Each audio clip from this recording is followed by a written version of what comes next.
दिल्ली में बीजेपी का 27 वर्ष का वनवास खत्म हो गया है। रुझानों में बीजेपी ने दिल्ली में 27 साल बाद जीत दर्ज की है। विधानसभा चुनाव में बीजेपी ने 10 सालों से सत्ता पर काबिज आप को हरा दिया है।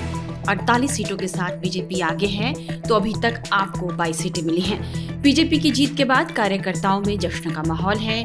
मोदी शाह युग में बीजेपी ने उत्तर से दक्षिण तक झंडे गाड़े। लगभग सभी क्षेत्रीय दलों को शिकस्त देकर आगे बढ़ती रही पार्टी। कांग्रेस को खोखला कर दिया, लेकिन नाक के नीचे ही दिल्ली में अरविंद केजरीवाल और उनकी आम आदमी पार्टी 10 सालों से यहां अजय सी डटी रही। बीजेपी की दिल्ली जीत में जहां मोदी शाह की रणनीति की प्रमुख भूमिका रही है, वहीं यूपी के सीएम योगी आदित्यनाथ की दिल्ली विधानसभा चुनाव में एंट्री ने भी चुनाव का रुख ही बदल दिया। यूपी के मुख्यमंत्री योगी आदित्यनाथ का बटोगे तो कटोगे का नारा हरियाणा और महाराष्ट्र में हिट साबित हुआ था। दिल्ली चुनाव में भी यह नारा हिट होने की उम्मीद की जा रही थी। दिल्ली में योगी की खूब रैलियां भी हुई और जिनमें बड़ी संख्या में भीड़ भी उमड़ी। लेकिन इस चुनाव में सीएम योगी ने यमुना को लेकर केजरीवाल को घेरना शुरू किया।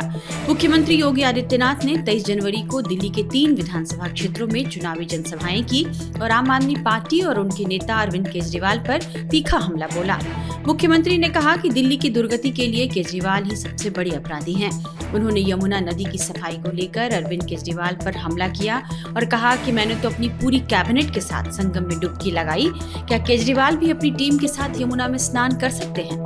लोगों ने उनके इस बयान को हाथों हाथ लिया कि देश और दुनिया से आने वाले श्रद्धालुओं की सेवा करने का इस महाकुंभ के बहाने हमें अवसर मिला और उत्तर प्रदेश को नजदीक से देखने का अवसर इन सभी पूज्य संतों को, श्रद्धालुओं को प्राप्त हो रहा है।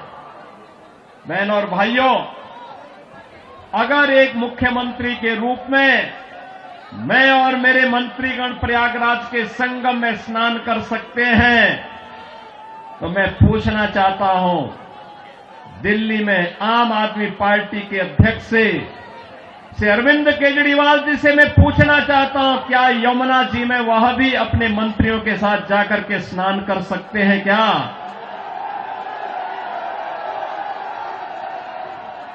अगर उनमें नैतिक साहस है तो उनको इसका जवाब देना चाहिए।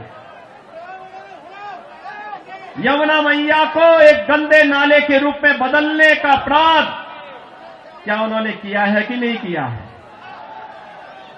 और अगर वह व्यक्ति इस बात का अपराधी है, तो फिर मुझे नहीं लगता है कि जनता जनार्दन की इस अदालत में उन्हें कोई माफी दी जानी चाहिए। वो माफी के हकदार नहीं हो सकते। वहीं एक दूसरी रैली में भी योगी ने यमुना की सफाई पर लेकर एक बार फिर केजरीवाल पर सवाल उठाए। संतों का, श्रद्धालुओं का आशीर्वाद मोदी जी के साथ जुड़ रहा है, क्योंकि मां गंगा अविरल और निर्मल हुई है, इसलिए क्योंकि मोदी जी ने नमामि गंगे परियोजना को प्रधानमंत्री बनने के बाद लागू कर दिया था। लेकिन मुझे कहने में कोई संकोच नहीं कि जो उत्तर प्रदेश में मां गंगा अविरल और निर्मल होकर के बह रही है, उसी उत्तर प्रदेश में मथुरा वृंदावन में दिल्ली की यमुना नदी का पानी एक गंदे नाले के रूप में तब्दील होकर के वहां पर केजरीवाल सरकार के पापों का भुक्तभोगी मथुरा वृंदावन के श्रद्धालुओं को बनना पड़ रहा है। बहनों और भाइयों, इन्होंने दिल्ली को क्या बना दिया है? जिस दिल्ली को विकास के नए प्रतिमान स्थापित करने चाहिए थे, वह दिल्ली आज बुनियादी सुविधाओं के लिए तरस रहा है। केवल प्रलोभन के झूठे वादे करते हुए इन्होंने यहां के नौजवानों के भविष्य के साथ खिलवाड़ किया है। जनता जनार्दन को बुनियादी सुविधाओं से त्रस्त किया है। और मैं आपसे यही अपील करने के लिए आया हूं, ये विकास की बात करते हैं, बुनियादी सुविधाएं देखनी हो या इंफ्रास्ट्रक्चर देखना हो, एनसीआर से जुड़े हुए उत्तर प्रदेश के जनपदों को ही देख लें, गाजियाबाद हो या नोएडा। इसी बीच वोटिंग वाले दिन 5 फरवरी को प्रधानमंत्री नरेंद्र मोदी संगम में डुबकी लगाने महाकुंभ प्रयागराज पहुंच गए। मोदी की इस डुबकी का जनता में मैसेज गया और आम आदमी पार्टी फंसती नजर आई। दरअसल प्रदूषित यमुना नदी केजरीवाल के गले का फांस बन गई थी। पिछले चुनाव में अरविंद केजरीवाल ने दिल्ली वासियों से यमुना नदी की सफाई का वादा किया था। दिल्ली के पूर्व सीएम ने एक इंटरव्यू में कहा था कि चुनाव में यमुना के मुद्दे पर वोट नहीं पड़ते। हालांकि उन्होंने यह कहा कि वह अपने अगले कार्यकाल में जरूर यमुना को साफ करेंगे। केजरीवाल के इस बयान के बाद से ही विपक्ष लगातार उन्हें इस मुद्दे पर घेरने लगी।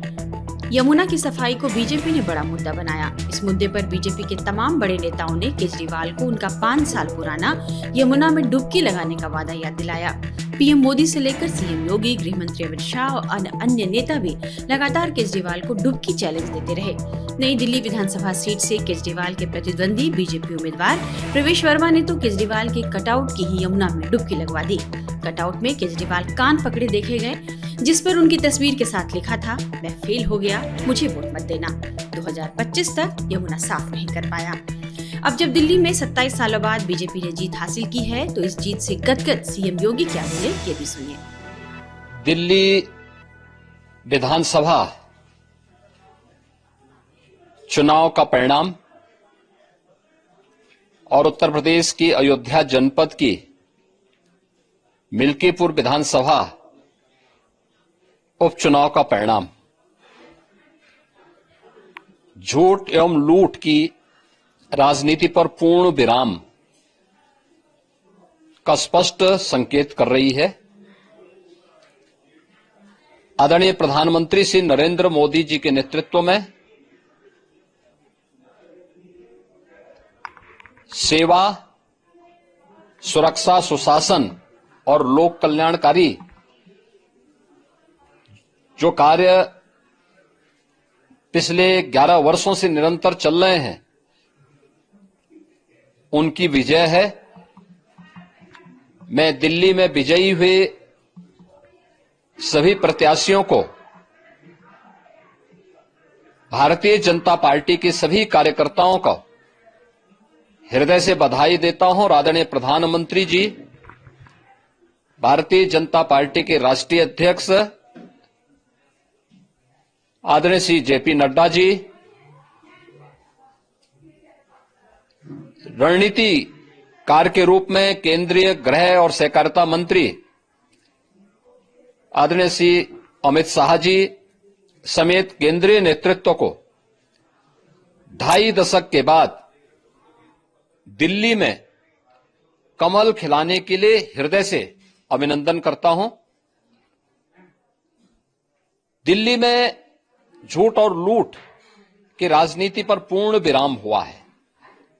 अब हमारा राष्ट्रीय राजधानी भी